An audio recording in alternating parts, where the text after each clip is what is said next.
What's up, everybody? Welcome to Quincy Carrier Live. My name is Quincy Carrier. Gonna be a fun show. I'm pretty sure chat's all ready to talk about the whole Kenny Pickett situation. But to recap free agency, talk about some things that already have happened. Let's bring on today's guest, Brad Ward. Brad, are you having fun yet? No, Q, I'm not having fun yet. I'm not. It's not been a great day so far. Well, why no fun? Why no fun, Brad? Why no fun? Kenny Pickett, man. It's as unserious as we get. And they give up a fifth, Q. What? Yeah. They got Geno Smith got traded for a third. How are we giving up a fifth for Kenny Pickett? A fifth and what? Dorian Thompson-Robinson. I wonder if part of the price we paid for Kenny Pickett also included please take Dorian Thompson-Robinson too. I guess. I mean, I probably would have just stuck it out with DTR. Other than that, giving up a fifth-round pick for Pickett. I mean, what are we doing here? I mean, that's the thing that scares me the most about the whole deal, Q, is that they gave up a fifth for him. In giving up a fifth for him, it makes it sound like he's going to be the backup. All right, so let's talk about the Kenny Pickett thing, right? Because I think there are a lot of different layers to talk about this on, right? There is the conversation of what your perception is of Kenny Pickett coming into this, right? We have been on the opposite end of the Kenny Pickett propaganda, right? We've been the people who have been arguing against it for years. Admittedly have been one of the worst offenders of that. Well, here's what this is why I'm like the context in which you talk about him is important. Yeah, I did not want Kenny Pickett to be a first-round pick. I did not want the Browns to consider before we even traded for Deshaun Watson. I didn't think Kenny Pickett was worth the first-round pick that you would have went for. Honestly, the Browns didn't either, right? I've always thought that Kenny Pickett, people always defaulted to Kirk Cousins as his comp, which is going to come up later. But I've always thought he was more Colt McCoy to me, right? Yeah. And that's where I've always felt like he's landed. Now, if we are having the conversation of Kenny Pickett as a franchise quarterback, obviously that is falling well beneath the line of what you need to achieve. But if we're having the conversation about Kenny Pickett as a backup, then that starts to change a little bit, right?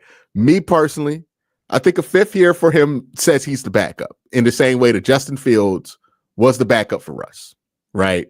Yeah.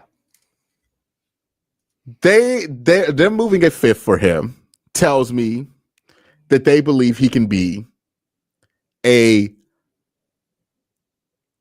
better than average level backup quarterback. I think we can agree on that, right? Like that's what the fifth round price tag says. I don't think it means that they're going to start him intentionally, but I do think it means that they feel like he can be a better than average starter. Now, I have questions about whether he could be a better than average backup quarterback. But that's where they have to be if they've made this move.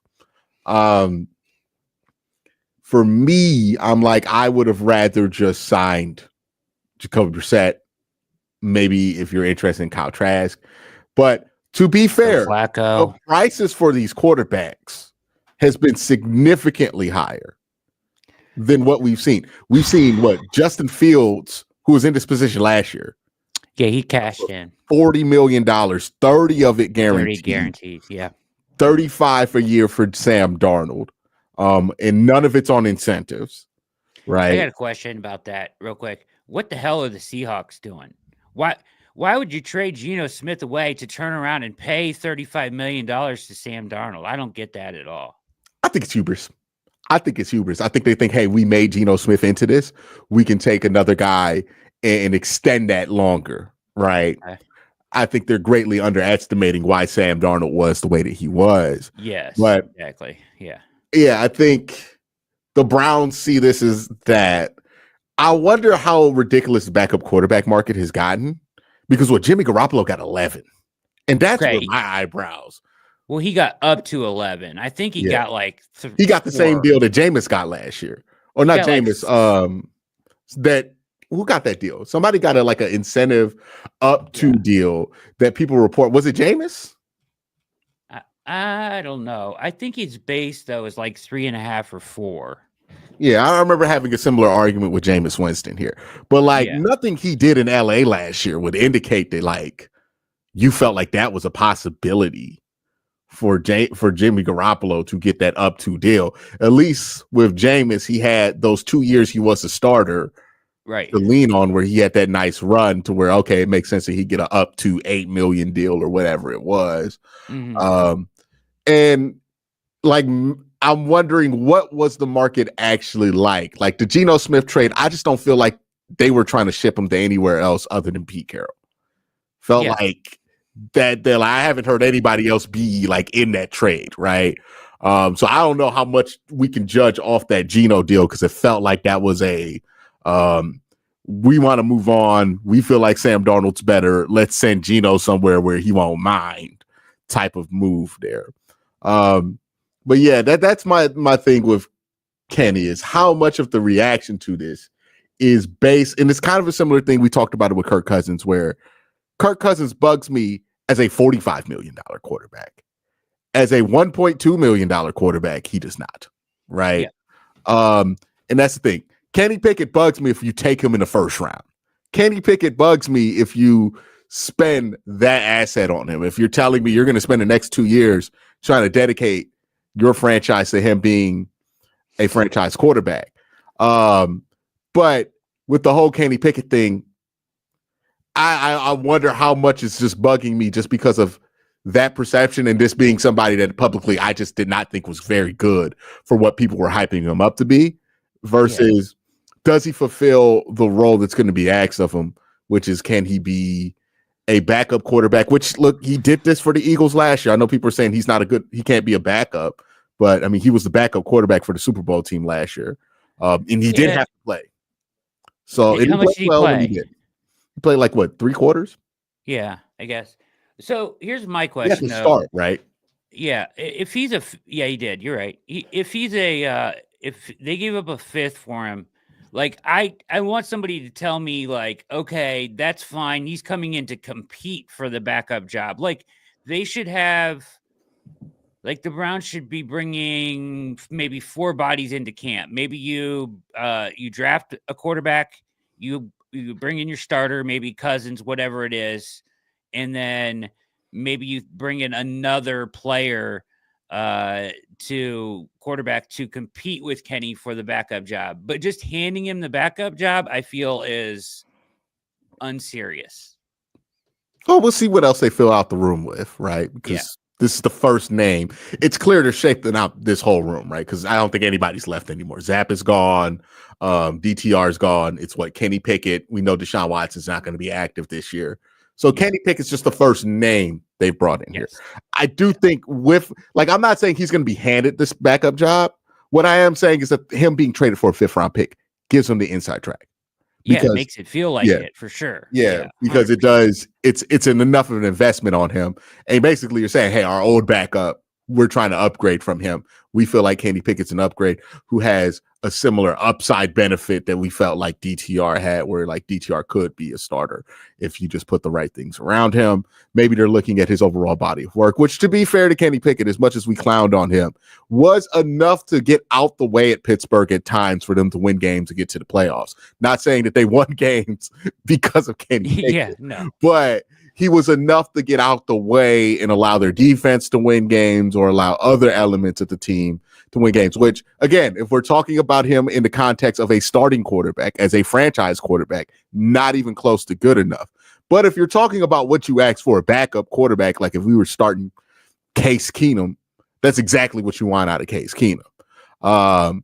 So there is reason to believe, if we look at this just as like, I think him being the first guy that they move for makes the optics on this and the reaction to it what it is, because people are like, we have no quarterbacks on the roster other than Kenny Pickett. Like some people are jumping to, that's the projected start right now because there's nobody else on the roster right now to play quarterback. But I think as a backup, if you look at his body of work, not in the context of judging it how we've had to judge it based on where he was selected and how Sure. Pittsburgh talked about him, Sure. it makes sense that this guy would be seen as a very, very solid backup quarterback option, and he's super young, and the contract is ultimately really cheap for a room that they need to be extremely cheap this year. Well, let me ask you this. If compared to Jameis Winston as your backup last year going into the year, I view Jameis as leaps and bounds better than Kenny Pickett. I think Jameis is more capable of putting up numbers than Kenny Pickett for sure. If we're talking about the purpose, I think managing an offense, maybe. Yeah, Jameis don't really manage well, right? And I think that's been the problem with Jameis. So I think you can probably get slightly better game management. Well, I think better game management out of Kenny Pickett. The other thing with Kenny is that he's just going to be way cheaper than Jameis would have been to bring back. Jameis is probably going to be somebody you have to give a Jimmy Garoppolo deal to, right? Where it's like 3-4 plus incentives that he might reach, might not. And then there's the question of like personality wise, was that a fit for what the Browns have going on? And I don't think it was a fit for what the Browns have going on. So, it might not be the guy that you want around there, right? So maybe that factored into it as well. I guess I am more upset than anything. Like, I just would never give up. I understand it's a cheap option, and like you can make the case that as a game manager, he can fill that role. And I get that's like kind of the light you're trying to shine on this. But like giving up a fifth for Kenny Pickett to me sounds insane. It's high. That's crazy to me. This is the awkward position I'm in. I would never want to do this, right? No. But if I try to put myself aside, right, my own preferences, my id or ego, is it the ego or the id? I don't know, but aside, right? It's one of those two. If I try to put it aside, right, and I have to do this with quarterback this year because there's a lot of options people are advocating for that I think are bad because of my own personal evaluation of these guys. Right. But I do have to see what the logic is and if the logic is sound here. And this is one of those things where I'm in that crossroads where it's like, okay, the logic's okay, right? Like, I don't think it's amazing logic. And like for a front office that usually, outside the Watson thing, of course, is a lot more careful with these trades and usually gets a lot more out of it than what they did, it does feel a little high if we're looking at him as a backup. But I have to think about it like this. They have no quarterbacks on the roster. Everything that we're mentioning, Kirk Cousins, that's hypothetical. Bringing back Joe Flacco, that's hypothetical. Aaron Rodgers, if you want to go that direction, that's hypothetical. Whoever they want to take at quarterback, even if they want to use the number 2 overall pick, hypothetical based on what Tennessee does. What if you want to do something at 33? It's all hypothetical. So maybe they felt like they needed to spend a little bit more to get somebody back here that could be cheap. And if they had to start, they feel like would not get in the way of other elements of the team being able to carry you to success. And Kenny Pickett, for all the criticisms that I have, and I have plenty of them with Kenny, has proven that if you have a good enough team around him, he can get out the way and you can win a game or two with Kenny. I think what Steelers make the playoffs one time with Kenny as a starter, and the other time Mason Rudolph beat him out for the job. I think that's maybe it. This does make me concerned about their quarterback evaluation, because I'm not gung-ho about Kenny Pickett being able to fulfill that. But if your evaluation tells you that that's where that's at and that's what the logic is, I guess. But I'm going to be very skeptical about that working, right? Yeah. I mean, it is what it is. They think that I've said it before in our Slack. I was like, don't they have a hand-sized guardrail or something that, but either way, I understand, that we about to find out. We might find out. They might draft Jalen Milroe. That's what I said. What are they trying? What are they doing here? And find out there's no guardrail. Yeah, there is no hand size guardrail. But although he did grow his hand somehow, like 6 inches in between the Senior Bowl and the Combine. It's massage Magically, techniques. I think yeah, Brandon Allen did it I before, think so right? too. Where you stretch your hand. Um, but I get your point. And like, listen, I don't know what their plan is to do with him, so I'm not going to overreact. But like, I'm with you. It gave me huge. I was upset, visibly upset at first. Like, what are we doing? Right? Why are we? And to the point in the chat, it is a late fifth. It's the Lions' fifth, so it's like pick 165. I think it's the Za'Darius pick, right? Mm, yeah. So, um, I guess that's not as bad. And he can manage a game. He can get out of the way. I I don't know. Like, would you rather have him and then pick off the scrap heap for a quarterback to maybe be your third, or see what's there available later as a backup, or would you rather make this trade? Which is a weird trade involving DTR to go to them. What are they going to do with DTR? What do they want to do with DTR? I mean, I feel like a DTR and a seventh swap for Pickett sounds good to me. I don't know what, I guess maybe they had to do this. They'll have to figure it out. And like you said, you've made a good point. I'm just trying to value, like, what would they come away with in the draft with a late fifth? I mean, there's a lot of good backs in this draft. There's a lot of good edges. There's a lot of good defensive tackles that'll be around at pick 165 that might have been a more value than maybe Kenny Pickett. And that's just kind of where I get caught up. Yeah. Maybe I'm overvaluing. Philly says I'm overvaluing pick 165 in the draft, and I may be. It's not going to take much for Kenny Pickett to, like, let's say Kenny Pickett starts like 5 games. Approximate value says a 5th round pick is usually worth somewhere between like 4 or 5 points of approximate values, the average of what you get from a player's career from that round. So I mean, like Kenny could do that if he's the backup here for a year and he starts like 3 games and wins 2 of them. Yeah. That'd be enough to be worth that pick, right? Like, so yeah, sure. It's 500 in 4 games. I think the compensation isn't what concerns me about the Kenny. It's like, hey, because there are no other quarterbacks on the roster right now, what is exactly the plan at the quarterback position? Because I think that's more of the concern, right? It's like, okay, what are we going to do? Because we're going to have to wait on this Kirk Cousins thing until March 16th, right? That scares me the most. It seems like there's some kind of hold up here with the Aaron Rodgers stuff in Pittsburgh, right? So something could happen here. I'm hearing absolutely nothing about Russell Wilson. So, like, are we in the market for Russ? Like, is that something that could go down here? Which would be hilarious because didn't Russ replace Kenny? Yeah. But it's look, the starting quarterback position is likely going to be what it is, right, this year, which is not going to be amazing because everything else that happened.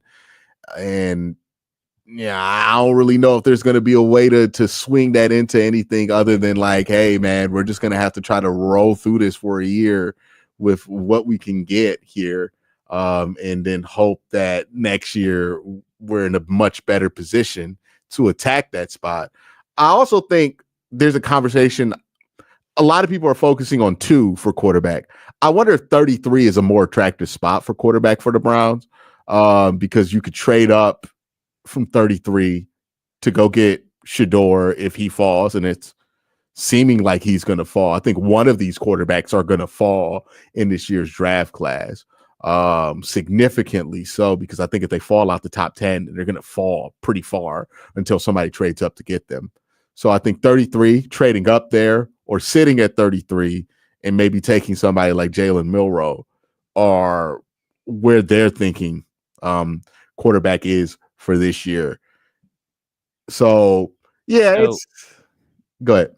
So if the plan is Kirk Cousins, right? Like, as you look around the landscape of the quarterbacks that are being talked about or in talks with today. Like, it worries me that they're playing this waiting game for Cousins. It strikes me as a little risky business of not knowing what is going to happen and what happens to the rest of the quarterback market in the meantime if they're playing that game. Like, that's tough. Yeah, I mean, I just don't know what else they could really do, right?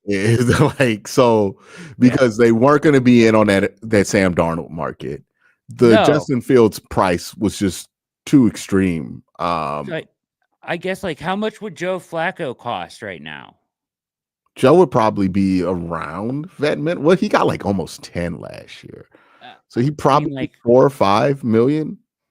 I would be a big proponent of bringing in Flacco as the backup in the meantime, because if you had to, you could start him for a little bit or whatever. This, you know what I mean? Like, I get. I agree with you. I think Flacco would probably be a higher quality backup than Kenny. I think yes, their evaluation is that Kenny Pickett's not that different from Joe Flacco, but he's much cheaper. maybe. I mean, at this Yeah. point, I mean, Flacco wasn't spectacular last year. No, So, and he wasn't, but I think he has played some of his better. Like, he was poor, then went and sat on the couch, then played for the Browns and played much better. He by far played his best football with the Browns. He had a couple good games with Indy and then fell off a cliff. I think that there's something to him playing in Stefanski's system. he's also what, almost 40 now? Yeah. That's the other thing is he's 40. Yeah. I just think I get it. They wanted a younger option.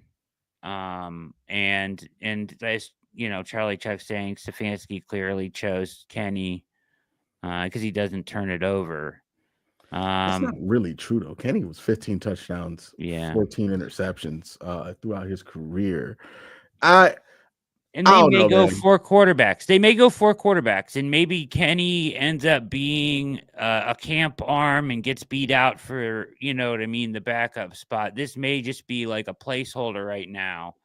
But the 5th, to me, to your point, the 5th round draft pick indicates to me that he is valued higher than that to them.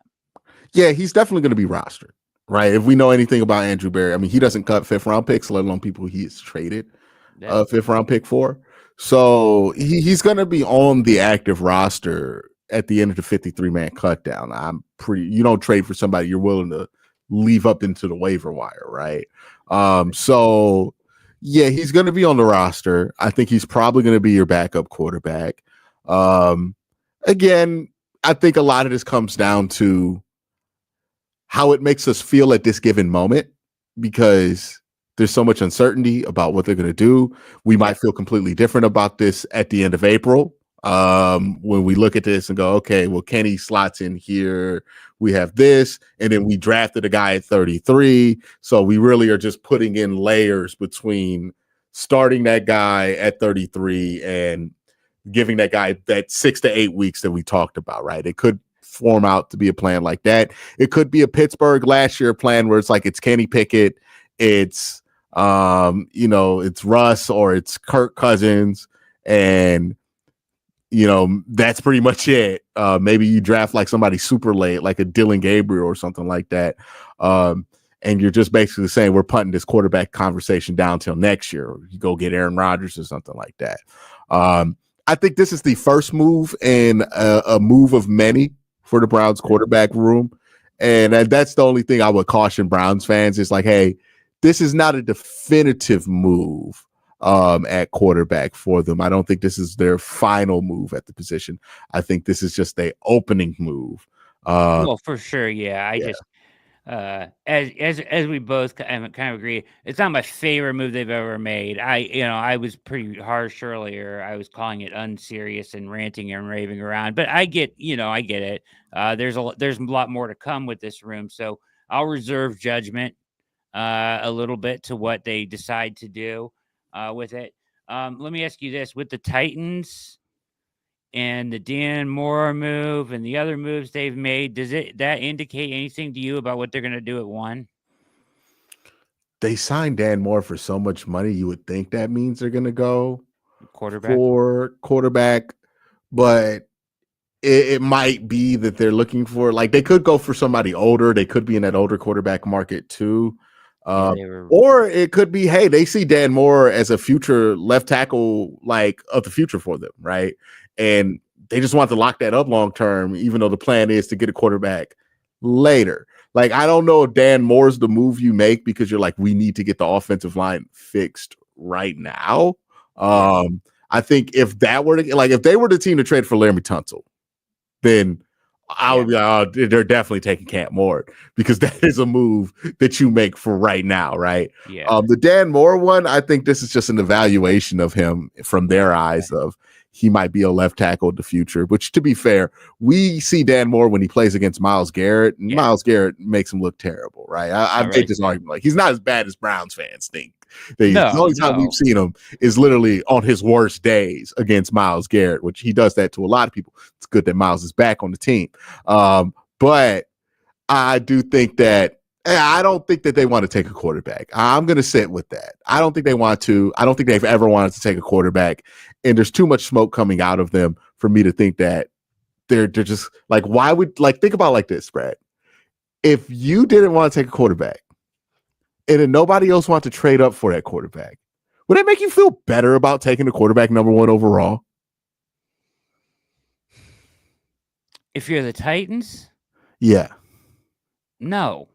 Like, you would feel like, I really don't want to do this now. No, it would make you feel worse about it. Yeah, if there's no market for him, especially because then you can't validate your evaluation in any way. Like, nobody's calling, nobody's trying to get up to get this guy. It would make you feel very apprehensive about it. They have rumored to be in talks with Russell Wilson, which I think is very interesting. The Titans, because that would change things big time, because then maybe they're going Carter at 1. I think every move they've made screams Abdul Carter at 1, right? You do? Yeah, I think everything they do feels like that's the direction they're going, because, like, they let go Harold Landry. They've made some moves here that feel a little defensive oriented, right? They haven't been in the pass rusher market. They haven't been rumored for a lot of trades for edges. It feels like that. Like, I've heard their name around some cornerback stuff, but not edge, right? Yeah. Like, it's interesting. It's an interesting absence there, right? Where you're hearing them even around quarterback. And in this offseason, where it seems like people are just like, bridge me to somewhere other than this offseason for quarterback. I mean, even this started last year, right? Like, part of the reason Penix and Bo Nix go as early as they go is because these teams weren't confident in this draft class. You know, that was that was one of the things that came out. These teams did not think that the 2025 draft class would have good quarterbacks, so they decided to take them now, even if it was a little early. So, like, it just feels like everybody's trying to avoid this class for a long-term quarterback option. And Tennessee has to be aware of that, right? And I don't think a first-year GM would be super inclined to take that risk, especially if you spent the last month trying to, like, throw this pick away. Yeah, and nobody's trying to grab it, you know? Feels too early in their process to be taking a quarterback, right? Like, they don't expect to be super good this year, I don't think. Like, so it means it would make more sense for them to wait, I think, because they may very well be at the top of the draft again next year, right? If they did go Carter at 1, do you think the Browns would go Ward at 2? Or do you think they'd go Shador? Or do you think they would? What do you think? Or would they trade down? I think they go Hunter. You think they would go Hunter? You don't think a quarterback would go, man? Whew. Yeah, I that's what my gut tells me, right? And my brain tells me it too. It goes against what a lot of people think, which I understand. A lot of people feel like, but I just don't want to be. I don't think you should take a quarterback, and the reason you're taking it is because you feel forced into taking one. feel like it should be a red flag not to take one, right? Because if you did not feel strongly enough about Cam Ward to trade for the number 1 overall pick, you shouldn't take him at 2. Okay. And, like that's where like I don't, because it's not what it takes like a 4th or something to get him. So if you know that the 1st is up for grabs, anybody can take it. You're not willing to trade up for that 1st. Then why would you want to take him at 2? Because if you really thought that this dude was going to be the franchise guy, then you would have been fine with, hey, let's throw what's an extra 4th in it? We just spun a 5th for Kenny Pickett, right? Sure. What's an extra 4th to move up the 1? And then maybe a future pick next year to move up the 1 to secure the pick. You still get who you want. If you're, I'm pretty sure Tennessee would love for us to want to trade up the 1. That'd be their perfect scenario, right? So they'll be willing to take a discount. The Browns know this. So if that pick is truly available, right, and Cam Ward does not go 1, and maybe they trade the pick or they just pass on Cam Ward entirely, take somebody else, take Abdul Carter, then if he's there at 2, I don't think it really changes anything because you really didn't believe in this dude to begin with because you didn't want to make the move. So you should go with who you feel like the best player available is. And I get the sneaking suspicion. This is just my intuition. I think they like Travis Hunter a great deal. I have my concerns about whether they would even I would take Abdul Carter at 2. But if they were both there, I have my fears about if they would prefer Hunter. Not that Hunter's a bad player. I just prefer Abdul Carter to that. But yeah, I think there's a chance that even if Ward's there at 2, I don't think they're just going to take him there because everybody's expecting them to take him there, right? Like, ultimately, if you don't think that they want to take the dude and they're willing to trade you to pick, but you don't want to do that, then I think you're telling us right now what your decision is at quarterback. We'll see, because they got the whole week. I think it's too early to know that, though, right? Like, yeah. I think a move like that would come closer to the draft. I'm saying if we get to the draft, Cam Ward's there too, and the Titans ultimately did not take Cam Ward, then we do have enough information. You see what I mean? Because by the time we get there, it's like, okay, well, they didn't want Cam.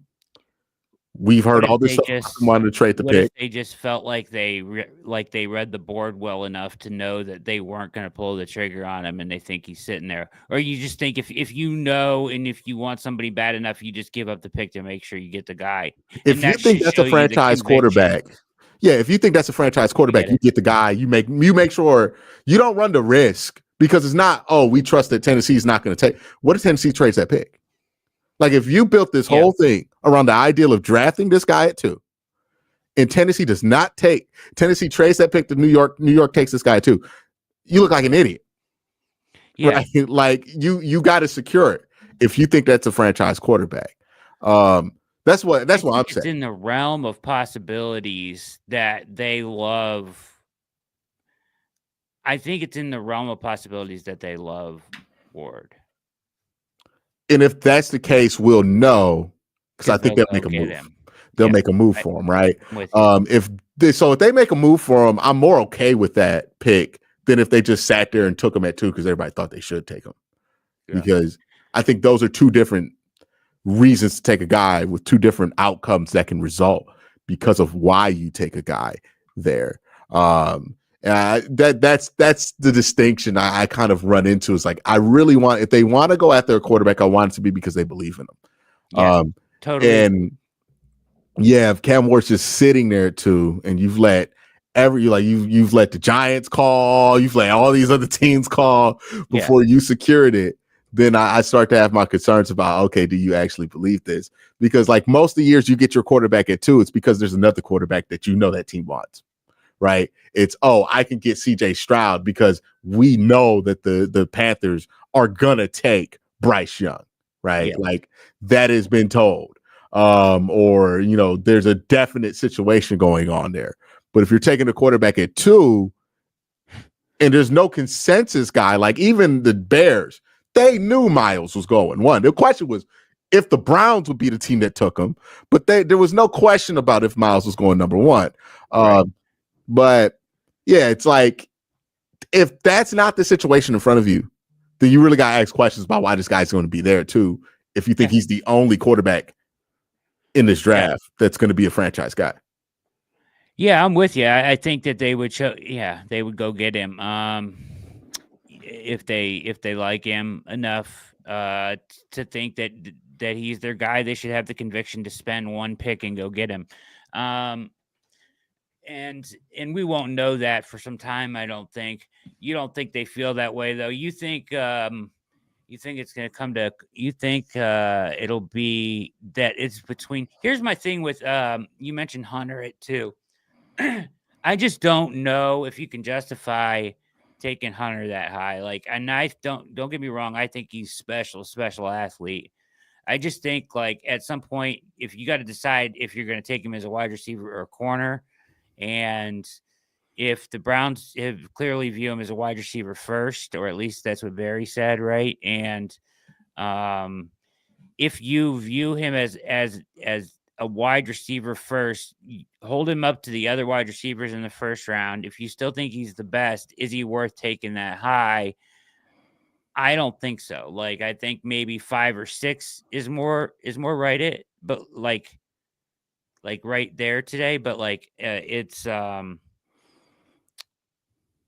because if you think he's going to play 85, 90 snaps in the NFL and go both ways, then he becomes kind of a novelty to me. And I don't think you can guarantee that. There's a lot of different ways to look at it with Travis Hunter, right? Very, very versatile player. I tend to think of it like this. I think his value as a corner alone, it's worth whatever pick you take him with. I think he's going to be a spectacular corner in the NFL. Like, for me, I have less qualms about taking the corner that early because I ask myself this question, like, if the Browns had drafted Denzel Ward number 2, would we even be thinking about it? Right? Like, or if Sauce Gardner went number 1 instead of Walker, would anybody have any complaints? I think a corner is as capable of being worthwhile at that pick as anybody, especially in the class where there's nobody, like if Abdul Carter were 6'6" and 280, right? Yeah. In their way, there was no dissension on whether Abdul was worth the pick or not, right? I still think there's really not a great argument for him not to go number 1 or 2 in this draft. But no, I'm with you there. Yeah. Still, if Abdul Carter were Myles Garrett, because if he were 6'6" 280, he'd be Myles Garrett.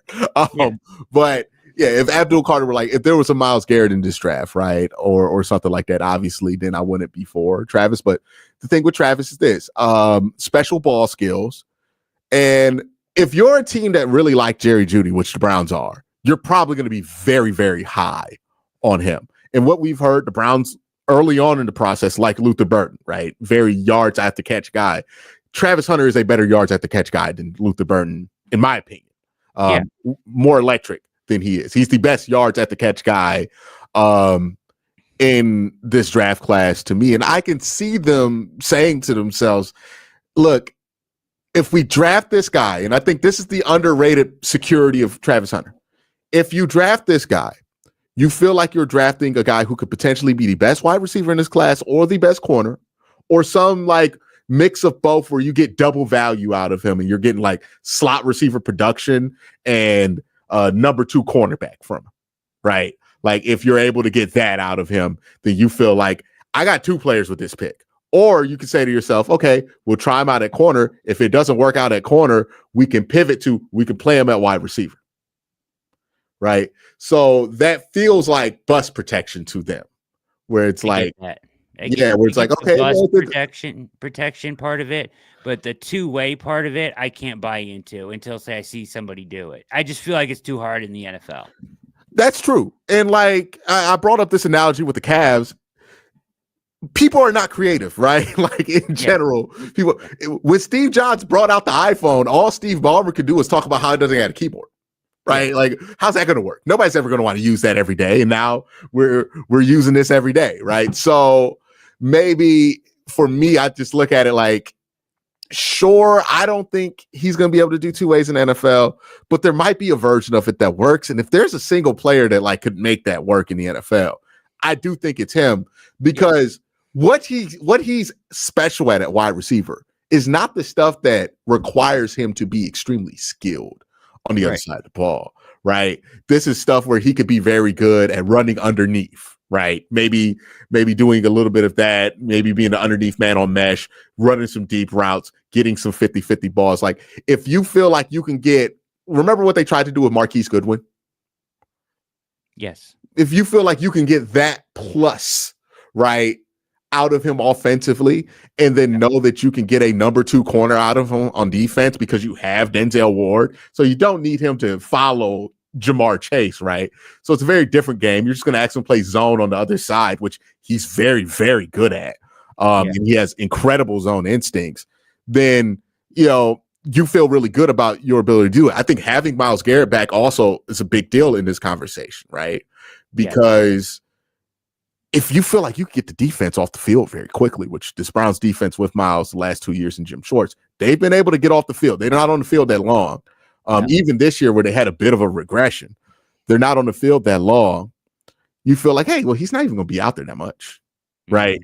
And you feel like this is a good fit for him to be able to play both ways. Now, it might become a situation where your defense isn't as dominant anymore. You got to make a decision for a season or two. But I think his versatility is something that they see as a plus, and I would see as a plus, because it's not like he's Jabril Peppers, where Jabril was only noteworthy because he was a versatile player, right? Because Jabril could return kicks and ran, and he didn't do any of that at like a level where you would call him award-winning, but, he was fun to watch. Travis Hunter's very different. I think Travis Hunter is a special cornerback prospect and the best yards at the catch wide receiver prospect in this class. The most explosive athlete in this class. So I think this is very different, where it's like, hey, he could be a pro. He could be an all-pro guy on one side. He could be a Pro Bowl guy on the other side. He could be a little bit of both and be this new unique thing that changes how we view the position. I think we're a little bit too stringent in positions, right? I'm going to also advocate for something fringe here while we're talking about Travis Hunter. Feel like punters should be more athletic, or you should get more athletic people to hold the kicks, because these fakes don't work because you're asking punters to hold. I'm like, maybe we should recruit or try to develop failed wide receivers to be punters more often, because then it gives you more variety on trick plays. If I were a head coach, that would be my kooky project, right? I'm like, I'm going to try and develop athletic punters and more athletic kickers, because you can't run anything off of them the way that there is. But again, anyways, my fringe stuff aside, I think that's the idea. That's the thinking with a guy like Travis. It's like, hey, we feel very good about his own instincts. He's going to be a good corner, but we have other places we can play him. And maybe that makes us feel more secure about selection. Whereas if Abdul Carter, if you draft him, being devil's advocate, doesn't work out, and he's not able to, like, if all the size concerns, right, that people are worried about it turned out to be a real thing in the NFL for him, well, then there's nothing you can pivot to, right, other than like special teams or third down guy. You can play linebacker, maybe. I don't know. Maybe some stand-up linebacker, but it's not as like drastic as what you could do with Travis, where it's like, hey, well, maybe you find out that Travis isn't a shutdown corner. Maybe he needs to gain weight there, but he's so dynamic with the football in his hands that you can have him punt return and be a wide receiver, and it works out for you. Yeah, there's definite bust protection there. Yeah, like just multiple ways you can use him for sure, and maybe he can do the both ways, and he proves me wrong. As world's fastest in the chat is telling me to stop thinking about 85 plays and just think of him as playing, a couple plays on one side of the ball and on big snaps and things like that. I think it's more feasible to think about a guy playing defense full time and have a package on offense for him than it is to do together. I don't think we've ever seen the other way around, have we? Have we ever seen anybody play offense and play defense part-time? Regularly? No. Yeah, regularly. Well, what was the dude in New England at the beginning of Tom's run? Was he, because he was primarily a slot, and I think he played a little bit of corner. Somebody in chat's gonna know what I'm talking about. Like, I'm talking about early 2000s. Troy Brown, right? So there was a little bit of that. I mean, Gronk did it in spots, right, for them. There's some guys who do it a little bit. It would be different, but I would argue that probably makes more sense to me than it does the other way around, because defense is just so much more simple than offense is, Yeah. right? But I think also, like, he's such a unique prospect He is. that He's truly you unique. have to think about a different paradigm with him, because you could argue he won. Well, did he win the Biletnikoff this year? Yeah, I believe so. And yes, he won the Biletnikoff. He was clearly the best corner in college football. Like this is a different, and like the thing with Travis Hunter when you draft him, that dude's been that dude since he was in high school. Right. Like that was the number one prospect pretty much throughout his whole run here in college football. And maybe it doesn't look the same as it does in the NFL, but athletically, this is a guy who's been above his peers throughout the whole time, right? Yeah. So he has that special ability, and I think that's what you have to factor in. It's like, hey, I say this all the time with like guys like Nick Chubb, where it's like averages are great for a lot of guys, but averages aren't really great for outliers. And this dude's been an outlier his whole career. Yeah. And I get that. I guess, you know, and I get what you're saying too, World's Fastest in the chat, that every player has risk. I'm not even saying he's that big of a risk. I think he's pretty much a sure thing. You'll find some player to make it work for him. Mm-hmm. But I think you have to look at him as like, if you're looking at him as a team and you look at him as like, hey, I'm going to be able to get this on offense from him and this on defense from him, I think you're giving him too much value. I think you have to look at like, hey, he's going to be this for me as a receiver or this for me as a corner, and anything I get on the other side of the ball is a bonus. I think that's how you have to draft him. I don't think you can draft him assuming he's going to give you both sides of the ball. I think you have to draft him as one or the other, and if he gives you something on the other side of the ball, then that's a bonus that you get from him. But I don't think you can say, hey, you know what I mean? Like, I'm assuming as a draft pick, he can give me this on offense and defense. I think if you draft Travis Hunter, you just let me reiterate this. I think if you draft Travis Hunter, the requirement should be for the team that drafts him is that you're willing to see what it is that he can do early on, right? Like if the Browns draft him, I don't want them to go into it thinking he's one thing or the other, right? I think that decision can be made down the line. Yeah.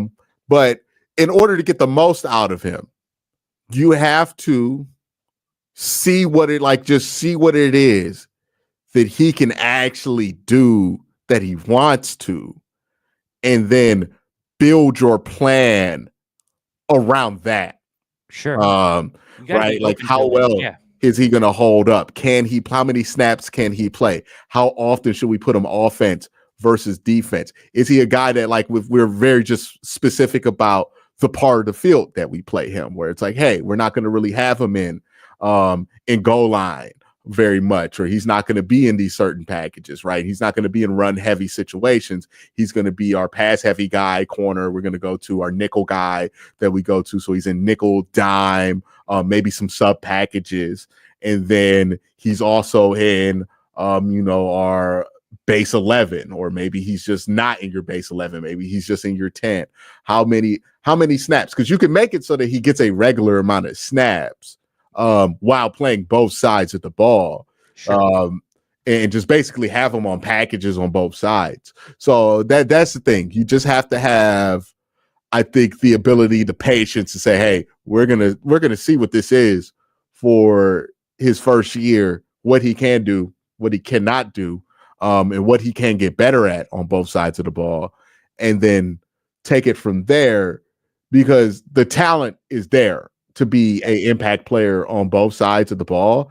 And like Brad, if you get somebody who on one end, if you need a first down on offense, you feel like you could throw the ball to Travis and he can make something happen. And then on the other end, you need to stop a third down and you're like, hey, we got Denzel and Travis, so they're not going to be able to get that first down. That player is immensely valued, right? Yes. So like if you get a guy who could be a playmaker on both sides of the ball, in key down situations, then you're not, that's going to be the most valuable pick in the draft, outside of if somebody hits on a quarterback, which seems unlikely in the first round this year. Surely. Yeah, I get that. Yeah, you got to be open to using them in a number of ways, and like you said, you can monitor how many plays. That's going to take some nuance and some coaching, but you can do it for sure. I saw somebody mention in here that they like Luther Burden and Ibuka better than him as a wide receiver. The only guy I potentially think is more dangerous than him as a wide receiver is Matthew Golden. And for his 4.29 speed, ball skills, I think he changes an offense immediately. And he's a guy that you might go in the 20s. Actually, I don't think he'll get that far anymore. But I think that he is incredibly exciting on offense and can change it. What do you think that way about Golden? I like Golden. I think Golden's. I don't know if I would say Golden's in that wide receiver 2 conversation. I don't know if any of these guys really hit that wide receiver 1 itch for me. Tet, this is something I don't like about him. I don't know what it is. I might sometimes you get the film and then you get the ick with the guy who's good, and then like you're just never able to clearly evaluate him. That might be the situation with Tet and me. Burden, again, think he's a fun gadget, number 2 wide receiver. When I look for he's too Burden's too overlap of Judy for me. Like I feel like you'd have to. I think a lot of these guys have that overlap there. Like Ibuka, he's a little bit more in that lane where Travis is, but Ibuka's not really a 50-50 ball guy where Travis is a 50-50 ball guy. So I Golden. And Golden's more of a 50-50 ball guy. There's so much I don't know how to evaluate with Golden because I think his quarterback play was atrocious at Texas. So, I mean, that tells you what my evaluation of viewers is too. But, so I don't know, like if I would have loved to see him with better quarterback play to have a better idea of like how well he can high point and everything else. Cause it feels like everything he did at Texas was because of necessity. Yeah. I mean, his size, he lacks the ideal size. He's 5'11", but yeah. And Charlie Chuck saying he looked faster at the combine. I would have to disagree then on film, cause I seen him in some of his tape. He just runs past some of the best teams in the SEC.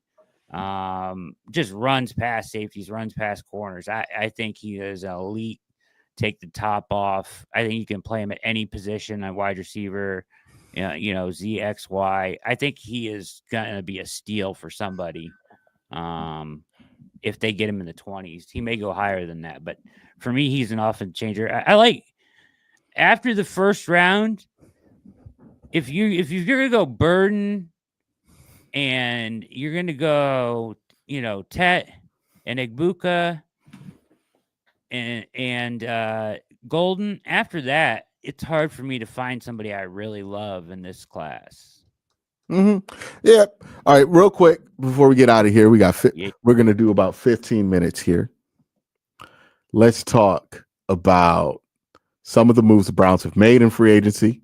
First, start with like the stuff that just dropped as of recording this, which is 7:53 p.m. March 10th. Want to make sure everybody's clear on that. Dalvin Tomlinson, along with Juan Thornhill, those are your 2 post June 1st cuts. Yep. There has been a rumor circulating, I don't know how substantial, about the Browns being interested in Javon Hargrave. How do you feel about losing him? It felt like this was on this was on the table. I didn't expect it, to be honest. Like I thought they are the one area that they are lacking is like what he does. And I almost felt like they needed too much of like they need more of what he was able to do in the run game last year.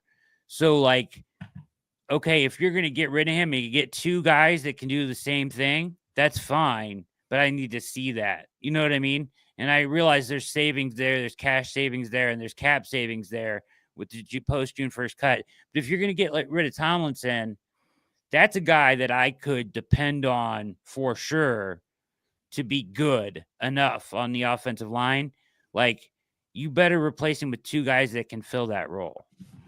Yeah, I think Juwan Briggs factors into that conversation. I think they're probably going to bring in another body here. This is the year to get a new defensive tackle, though, if you want to, because this defensive tackle class is just as big as the running back class and the tight end class here. So tons of depth here. You can get somebody like Zeke Biggers in the late round. You can get, CJ West is another guy you could throw into that conversation.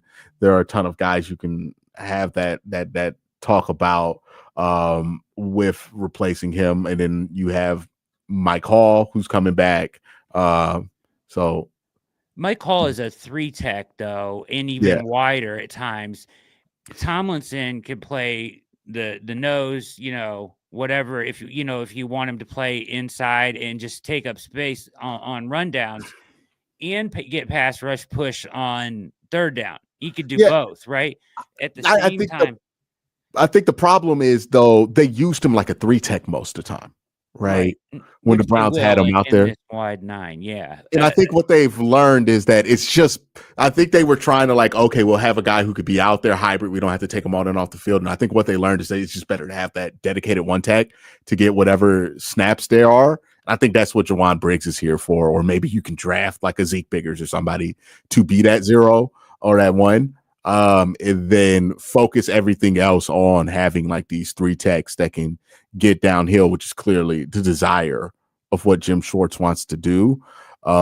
It's kind of similar to what Pittsburgh does, where Pittsburgh doesn't really run a nose out there more than like 12 to 15% of snaps in a season. And I think that's probably where the Browns are going to go, where like that nose position is technically a starting one, but it's not really a starting position.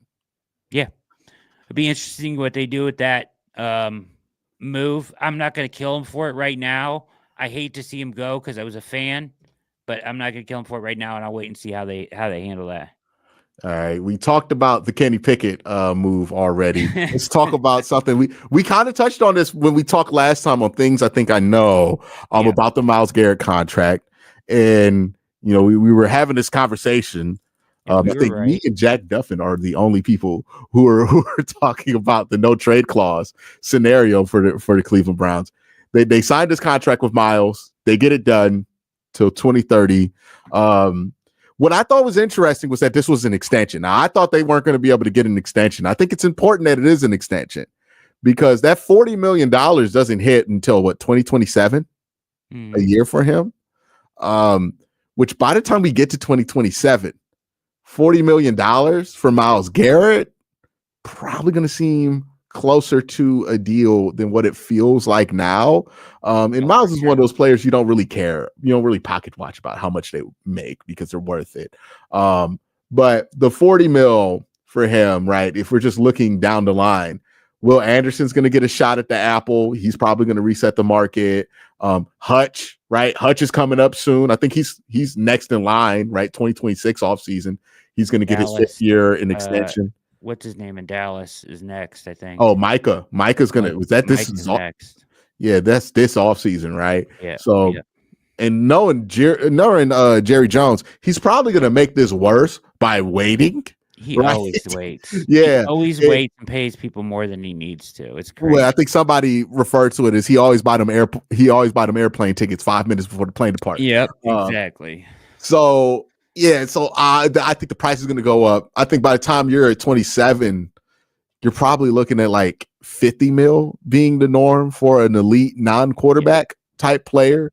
And quiet as cat, we said it.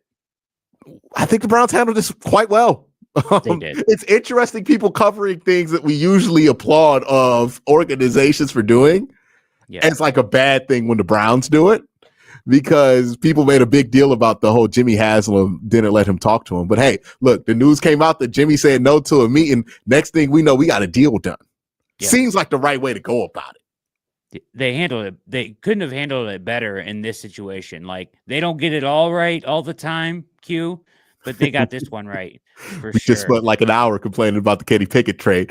Yes, so they don't get them all right.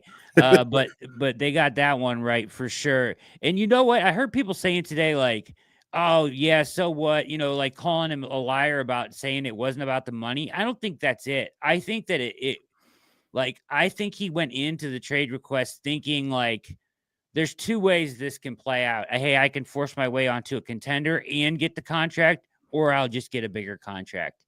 And I think he saw the writing on the wall that, like, hey, they really aren't going to be able to move me because that shoots themselves in the foot, and Barry's not going to fire himself by trading me and sending them straight into a rebuild.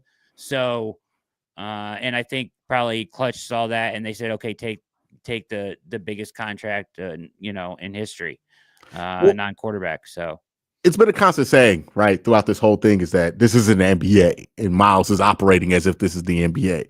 You can make a trade demand in the NBA. You can make a trade request in the NFL. Like it's a little bit different.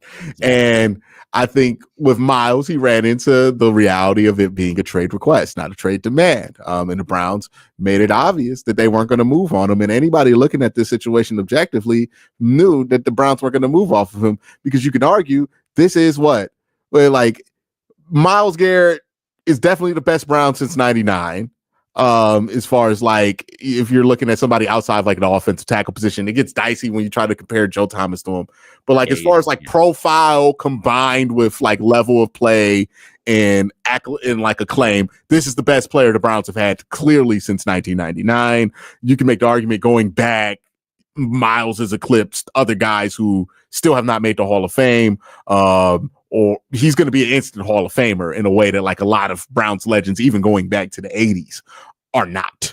So, this is probably the most popular Brown you had on your roster combined with really good since Jim Brown. And you can't let that walk, right? Like, not in his prime, not when he's still playing good. You can't let that walk for no reason. So yeah, they weren't going to do it. And look, I've seen Browns organizations do stuff like consider trading things like that, right? And fall into that trap. So I think this is a positive sign about the Browns front office.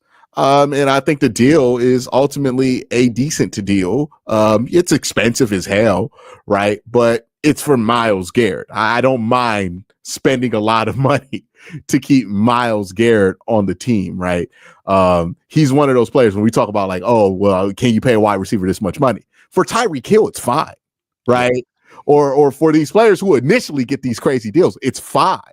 Yeah. If the problem is like, okay, 3 years down the line when like Alex Highsmith is trying to get this money, or Nate Herbig or somebody like this who's good, right? Or if Trey Hendrickson gets this money, which Trey's really good, is Trey going to be worth $45 million? No. Right. So I think that's where you run into issues with it. But I mean, I don't mind resetting them. Myles Garrett is 100% a reset the market worthy player. And you reset the market for Myles Garrett, no hesitation about it, right? Like how much money did it cost to keep Aaron Donald on your team? It doesn't matter. Exactly. And for the Browns to get that, an extension that keeps him in Cleveland until 2030, presumptively. Now, he does get that no trade clause, which I think that part's being missed upon the people who are like, Myles, did he even want to go? Because I'm like, no, you don't get the no trade clause if like you legitimately don't want control over your future, right? Like, that's a huge part of this, and the compensation that he comes away with. But we'll see. Now he has ammo if he actually wants to get traded next time. And the Browns have security with him on the roster. And look, all of this stuff that happened within a month. They got from now until August to fix everything else that might have been damaged because of whatever happened in this contract negotiation. So yeah, I see that as a win. What other moves did the Browns make other than Kenny Pickett? Did anything else new happen? Somebody in chat tell me. I don't think so. Oh, I can check for sure. Hold on. Let me double check. Every time I think I'm done with the day, something else breaks. Oh, do you think they're going to bring Chubb back? Because I've been hearing conflicting. I do. I think they are. I think they are letting him. I think there's a 4-year veteran something deal exception. If it's under $3 million, they can pay him like the 3, and it only counts half towards the cap. Jack was talking about, and one of the qualifiers is that he goes on the open market first. I think they're trying to get him on that deal. Either way, I think they're like a mid-level exemption. Yep. That's interesting because, like, the one thing Have I heard anything about anybody reaching out to Nick Chubb today? Yeah, me neither. I believe Oh, they're bringing him back. yeah, that'd be interesting to see if they do bring back Nick Chubb. Definitely more hope there today than there was 2 weeks ago. Well, 3 days ago when Yeah. Mary Kay basically wrote the eulogy on him. Yeah, that was a weird thing to do. I think they're just letting him test the cap, bringing him back. For me, it's like he will always have more value in a Browns uniform in a Browns locker room than he would any place else. So you should be willing to match any offer. Yeah, I hope that my initial feelings about that were wrong and they do bring him back because I think him being back, especially in an offseason like this, where you're going to have to navigate everything that you're going to have to navigate, potentially a new quarterback. Well, a new quarterback in here, the age is going to be predetermined.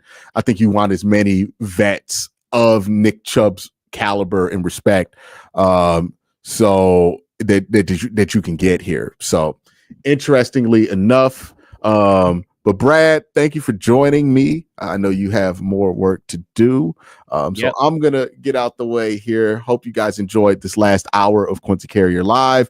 Don't tune away from the OBR. They got great stuff going on. Brad, let them know what's up next.